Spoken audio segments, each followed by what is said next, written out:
Let's see which tools you need to build FPV drone in 60 second. ये drones वगैरह देखने में काफी इजी लगते हैं, लेकिन असलियत कुछ और है। Welcome to the day 8 of 100 days FPV drone series. First is the soldering iron. Soldering iron भी उसकी साइज और उसके पावर रेटिंग के हिसाब से अलग अलग होते हैं।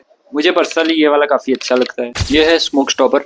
ये हमारे ड्रोन को जलने से बचाएगा। अगर ड्रोन प्रोग्राम करने के बाद उसमें इसे लगाए बिना ड्रोन को ऑन किया तो।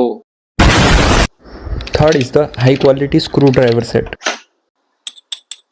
Next is the multimeter. If your flight controller is breached, you can check with it. This is called the propeller tool.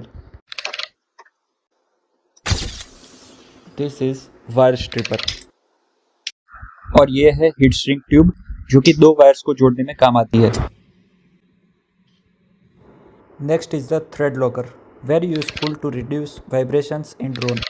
तो ये तो बात रही जनरल टूल्स की, लेकिन रियल लाइफ में इससे भी कई ज्यादा मिसलेनियस टूल्स का यूज होता है, जो कि हम एक वीडियो में कवर नहीं कर सकते।